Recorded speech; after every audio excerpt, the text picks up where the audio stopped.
Hello students, मैं doctor Suruchi Gupta, associate professor.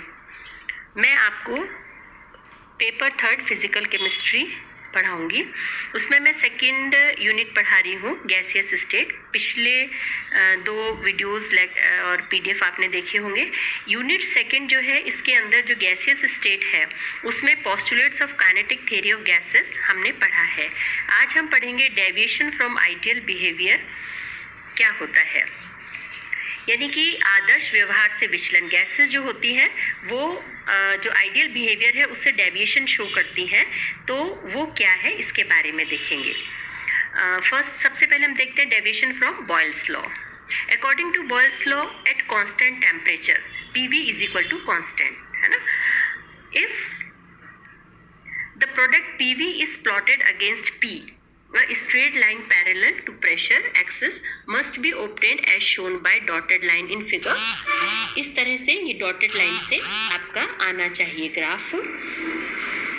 Amagat in 1818 performed experiment on some gases and found that no gas follows that curve, है ना। एमागेट ने जो study किया था तो उन्होंने देखा कि इस तरह का जो है वो कर्व नहीं आता है, यानी कि बॉयल के नियम के अनुसार क्या है कि दाब के सभी मानों और निश्चित ताप पर गैस के दाब और आयतन के गुणनफल PV का मान जो है वो कांस्टेंट होना चाहिए। अगर हम PV और P के बीच में ग्राफ प्लॉट करते हैं तो इस तरह से डॉट डॉट लाइन से आना चाहिए। लेकिन एमागेट साइंटिस्ट जो थे उन्होंने देखा कि अगर हम कुछ गैसेस की उन्होंने स्टडी की थी और उन्होंने देखा कि अगर हम इस तरह का ग्राफ प्लॉट करते हैं तो PV और P के बीच में ग्राफ प्लॉट करते हैं तो इस तरह से कर्व नहीं आता है, यानी सभी गैसेस जो होती है गैसों के आदर्श व्यवहार से विचलित हो जाती हैं, यानी उनका डेविएशन हो जाता है। मींस P का मान, उन्होंने देखा कि P का मान बढ़ने कर PV का मान स्थिर नहीं रहता और कुछ गैसों के PV के मान P के बढ़ने के साथ साथ में बढ़ते जाते हैं। मींस इसका मतलब क्या हो गया, all the gases at some और the other point deviate from ideal behaviour by increasing pressure P, value of the product PV does not remain constant। Clear? 2 types of curves have been obtained। इसमें देख रहे हो आप 2 तरह के curve आपको दिखाई दे रहे हैं। First, for gases like hydrogen, helium, neon, value of PV increases continuously with increase in pressure। यानी हाइड्रोजन, हीलियम, नियॉन जैसी गैसों के लिए PV का मान P के बढ़ने पर लगातार बढ़ता रहता है। N2, CO, CO2, CH4 आदि गैसों के लिए PV का मान P के बढ़ने पर पहले कम होता है और निम्नतम पर पहुंचकर पुनः P के बढ़ने के साथ साथ बढ़ता जाता है। ये यहाँ पर देखो आप, इससे क्लियर हो रहा है कि for gases like nitrogen, CO2, CO, CH4, values of PV first decreases with increase in P till it reaches a minima and then start increasing with increasing value of P। Clear? These deviation from ideal behavior can be expressed in terms of compressibility factor Z, जो संपीड़ितता गुणांक है उससे हम इसको show करते हैं। Z is equal to V upon V ideal. Means ये आपके यहाँ पर हो गया, देखो PV अपॉन PV आइडियल, ठीक है, यानी PV upon RT as PV ideal is equal to RT। So Z is equal to PV upon nRT for n mole gas. Compressibility factor is the ratio of real volume of a gas per mole and ideal volume of a gas at similar temperature and pressure. For ideal gas, compressibility factor Z is equal to 1, which does not depend on temperature and pressure. But for a real gas, Z depends on both temperature and pressure. The deviation of Z from unity is thus the measure of the deviation from ideal behavior. Variation of compressibility factor Z with pressure at constant temperature for gases like hydrogen, nitrogen, carbon dioxide, CH4, etc. is given by figure। ये देखिए figure में आपके इसमें show कर रखा है।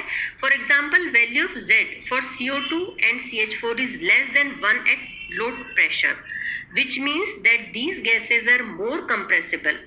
Value of PV is low, which is also clear from the dip in figure। यानी कि हमने इसमें देखा कि संपीड़ितता गुणांक जो है उसी दाब तथा ताप पर एक गैस के वास्तविक आयतन प्रतिलोम तथा आदर्श गैस के प्रतिलोम आयतन का अनुपात है। ठीक है, ये Z is equal to PV upon nRT है। अब आदर्श गैस के लिए जो compressibility factor Z is equal to 1 होता है, जो ताप और दाब पर निर्भर नहीं करता। लेकिन जो रियल गैसेस हैं उनके लिए Z जो है ताप और दाब दोनों पर निर्भर करता है। इसीलिए संपीड्यता गुणांक के इकाई के मान में विचलन से अगर Z का मान 1 से कम या ज्यादा हो जाता है तो गैस के जो आइडियल बिहेवियर है उसमें भी डेविएशन आ जाता है। स्थिर ताप पर कुछ गैसें जैसे hydrogen, nitrogen, carbon dioxide, CH4 आदि के लिए संपीड्यता गुणांक के दाब के साथ परिवर्तन हमने इसमें देखो डायग्राम में शो किया हुआ है। जैसे कार्बन डाइऑक्साइड तथा मीथेन गैसों का निम्न दाब पर Z का मान 1 से कम होता है। तो ये यहाँ पर देखिए इस तरह से डेविएशन शो कर रही है, अर्थात ये गैसेस अधिक संपीड्यता दिखाती है यानी कंप्रेसिबिलिटी दिखाती है, अर्थात PV का मान अपेक्षाकृत कम प्राप्त होता है। ठीक है, जैसे जो कर्व है ये डिप नीचे जा रहा है, अवनमन जो है ये इस बात को शो कर रहा है। अब देखिए कि दाब, अगर हम दाब बढ़ा देते हैं तो दाब बढ़ाने पर Z का मान निम्नतम होकर फिर से कम होगा, उसके बाद फिर बढ़ने लगता है और उच्च दाब पर ये मान आदर्श गैस के Z इज इक्वल टू 1 मान से भी अधिक हो जाता है, यानी Z इज ग्रेटर देन 1 इसको ये शो करता है। और ये शो करता है कि उच्च दाब पर इन गैसों की संपीड्यता कम हो जाती है। अब हाइड्रोजन और हीलियम के PV के मान सभी दाबों पर आदर्श गैस के PV के मानों से अधिक पाए जाते हैं। इनके लिए संपीड्यता गुणांक जो है Z का मान 1 से अधिक होता है, अतः इनकी कंप्रेसिबिलिटी कम होती है। क्लियर? ऐसी गैसेस जिनके Z का मान निम्न दाब पर तेजी से कम होता है वो आसानी से जो है द्रवित हो जाती हैं। इसीलिए CO2 गैस नाइट्रोजन और मीथेन गैस की तुलना में आसानी से द्रवित हो जाती है, लेकिन हाइड्रोजन और हीलियम के लिए ये कर्व में जो डिप नहीं है, इसीलिए ये गैसें साधारण ताप पर आसानी से द्रवित नहीं होती हैं। बहुत कम टेम्परेचर यानी हाइड्रोजन -165 डिग्री सेंटीग्रेड से कम और हीलियम -240 डिग्री सेंटीग्रेड से कम पर ये गैसें भी CO तथा CH4 के समान ही वक्र को शो करती हैं। ठीक है, यानी ग्राफ से आप देखिए इसमें क्या देख रहे हैं कि by further increasing the pressure value of Z increase after reaching a minimum and a high pressure the value of Z is higher than 1, Z is greater than 1 indicates that at high pressure compressibility of these gases decreases. For hydrogen and helium value of PV is higher than 1. Hence H2 and He are less compressible gases. The gases for which value of Z decreases rapidly at low pressure can be liquefied very easily. Thus CO2 gas can be liquefied easily than nitrogen and methane. But there is no dip in the curve of hydrogen and helium, hence these gases cannot be liquefied easily at normal temperature. Clear? अब हम एक example लेते हैं। देखो इसके अंदर CO2 if the value of compressibility factor Z for CO2 is 0.2007 at 273 Kelvin and 100 atmospheric pressure,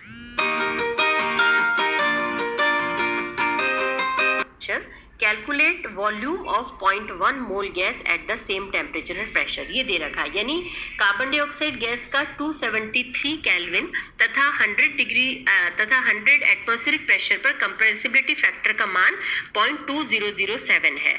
तो 0.1 मोल gas के इसी ताप और दाब पर आयतन को हमें कैलकुलेट करना है। ठीक है, तो देखो हमें पता है Z is equal to PV upon nRT, so V जो है V निकालना है हमें, V इज इक्वल टू क्या हो गया Z nRT upon P। Z जो कंप्रेसिबिलिटी फैक्टर है ये 0.2007 दे रखा है, N है 0.1 मोल, T जो है 273 केल्विन दे रखा है, P 100 एटमॉस्फेयर है। R की वैल्यू आपको पता है 0.0821 लीटर एटमॉस्फेयर पर डिग्री पर मोल होती है। तो हमने ये सारी वैल्यूज पुट कर दी तो V इज इक्वल टू ये आ गया, तो आपका आंसर हो गया यहाँ पर 0.0045 लीटर। क्लियर। तो ये है आपका ये कि ये जो डेविएशन शो कर रहा है वो किस कारण से है। अब हम देखते हैं इफेक्ट ऑफ टेम्परेचर, जिसे कि टेम्परेचर का क्या इफेक्ट होता है, जिसे हम बॉयल्स टेम्परेचर भी कहते हैं। देखो इसको फिगर को इसको ध्यान से देखो, इसमें ये दिख रहा है कि यहाँ से हमें पता चल रहा है कि अलग अलग टेम्परेचर पर नाइट्रोजन के ये जो एमागेट